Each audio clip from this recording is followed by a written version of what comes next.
precisamente hoy se dio a conocer a Integralia Consultores su actualización sobre este tema, sobre la violencia política en nuestro país. Pero para hablarnos en específico del tema me voy a enlazar con Carlos Rubio, gerente de riesgo político en Integralia Consultores, a quien le agradezco mucho estos minutos. ¿Cómo estás? Buenas noches.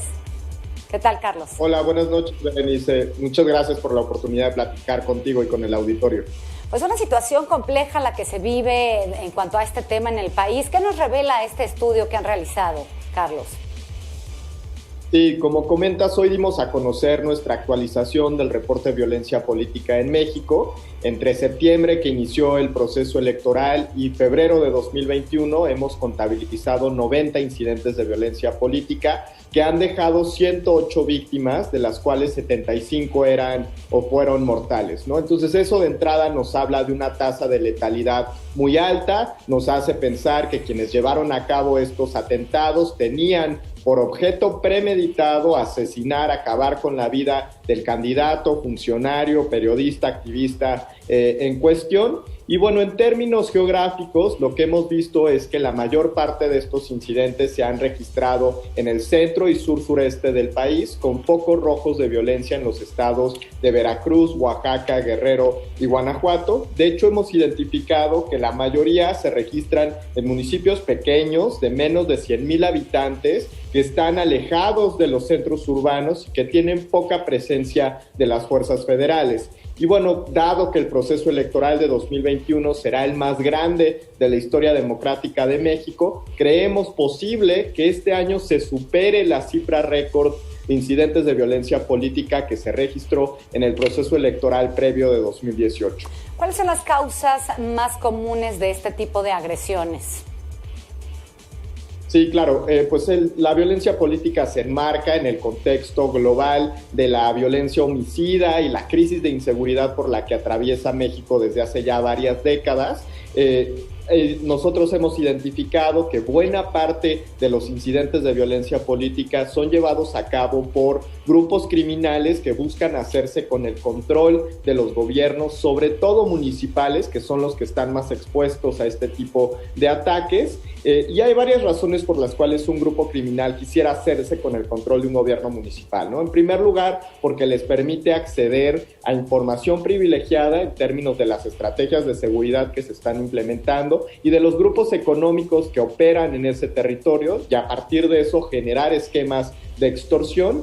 En segundo, porque les permite acceder al resguardo, la protección, el respaldo de las policías municipales, y en ese sentido amplían su margen de maniobra para controlar los mercados ilegales que existan en esos territorios. Y en tercero, para acceder a los recursos mismos del municipio, ya sea a través de una malversación directa de fondos o de la asignación, por ejemplo, de contratos directos para la construcción de obras de infraestructura, etcétera, ¿no? Entonces creemos que buena parte de estos incidentes se explica como resultado de una intención activa del crimen organizado por ganar el control de gobiernos locales. Carlos, tú mencionabas hace un momento diversos estados, pero de cara a estas elecciones del 6 de junio, ¿dónde están los focos rojos, lo más peligroso en nuestro país para estos políticos? Sí, como comentaba, los focos rojos están en el sureste del país. Los estados de Veracruz y Oaxaca son los que han registrado el mayor número de incidentes y que tienen el mayor número de víctimas de violencia política, seguidos de Guerrero y Guanajuato. Guanajuato es un caso particularmente preocupante en el centro del país, que desde hace ya varios años tiene una crisis de inseguridad grave, resultado de los enfrentamientos entre el cártel Jalisco Nueva Generación, el cártel Santa Rosa de Lima y otras organizaciones criminales por hacerse con el control de los mercados ilícitos en ese territorio, que van desde la extorsión hasta el huachicoleo. Entonces, bueno, creemos que esos serán los focos rojos. En el norte también hay que destacarlo, Baja California y Chihuahua, como dos casos importantes también de violencia.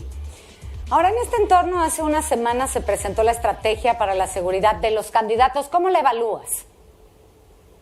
Sí, hace una semana la secretaria Rosa Isela dio a conocer una estrategia para proteger a los candidatos amenazados por el crimen organizado. De entrada creemos que es una señal positiva porque refleja que el gobierno federal reconoce que este es un problema grave, que se tiene que atender y que pone en riesgo la estabilidad del sistema democrático, ¿no? Sin embargo, pues creemos que llega de forma tardía, prácticamente ya estamos a la mitad del proceso electoral y apenas se va a empezar a implementar, y por otro lado creemos que será difícil de implementar, ¿no? Dada la proporción de cargos que se disputarán en este proceso electoral, será difícil que la Guardia Nacional cuente con los elementos suficientes, las capacidades logísticas de despliegue, etcétera, para garantizar la seguridad de todos estos candidatos, ¿no? Creemos en términos generales que se debería apostar más bien a reducir los niveles de impunidad, a fortalecer las capacidades de investigación de las policías criminales,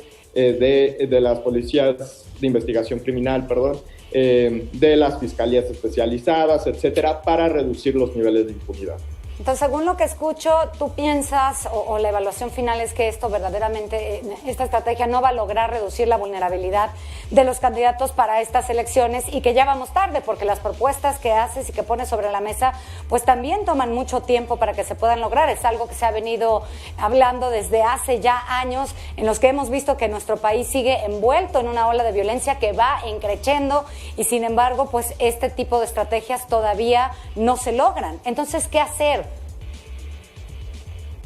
Claro, como mencionas, este no es un fenómeno novedoso, no es la primera vez que ocurre, lleva ya varias décadas pasando en México. Creemos que la estrategia que anunció el gobierno federal quizás logre reducir algunos de estos incidentes, limitar algunos ataques, sin embargo no es una solución integral, no es una solución real.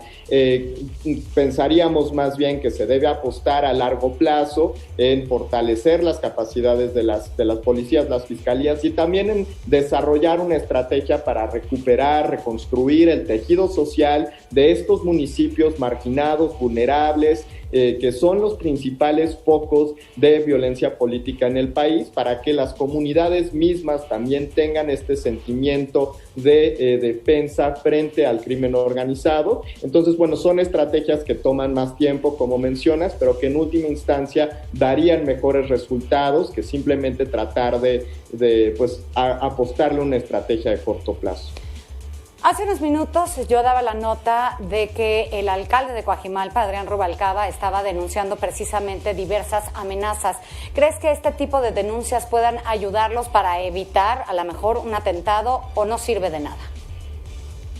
Sí, yo creo que eso es muy importante, es algo que me parece muy positivo. Creo que los presidentes municipales y los candidatos que están en riesgo, que ya han recibido amenazas por parte del crimen organizado, deben ponerse en contacto con las autoridades responsables, con la Secretaría de Seguridad y Protección Ciudadana, con la Guardia Nacional, las Fuerzas Armadas, para que se les ofrezca la protección que requieren.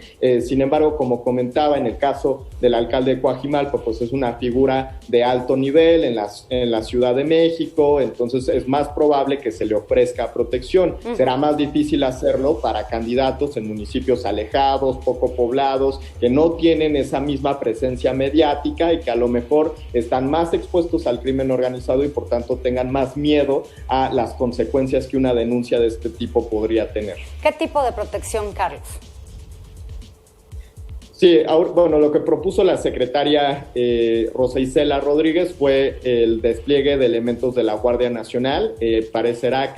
Parece que son los guardias nacionales los que tendrán que garantizar la seguridad de estos candidatos. Por eso, como comentaba, me parece difícil que se implemente a cabalidad esta estrategia. La Guardia Nacional ya está encabezando una lista de tareas muy amplia que va desde el despliegue y protección de las vacunas contra COVID-19, otros medicamentos. Está participando en tareas de detención de migrantes en la frontera sur, en tareas de seguridad pública, y ahora se le suma esto de la protección a candidatos para el proceso electoral. Entonces parece que ya la Guardia Nacional se está extralimitando. No sabemos si tiene los recursos humanos suficientes para lograrlo, por eso creemos que será difícil, pero eso es lo que ha anunciado la Secretaría. Pues así se encuentran las cosas en nuestro país de cara a estas elecciones. Te agradezco mucho, Carlos Rubio, gerente de riesgos en Integralia Consultores, que hayas estado con nosotros esta noche para explicarnos cuál es la situación que se viven en los riesgos para poder ser un político en nuestro país. Te agradezco mucho. Buenas noches. Gracias, Berenice. Igualmente, buenas noches. Muy buenas noches. Y ahora sí, acompáñame a las breves metropolitanas.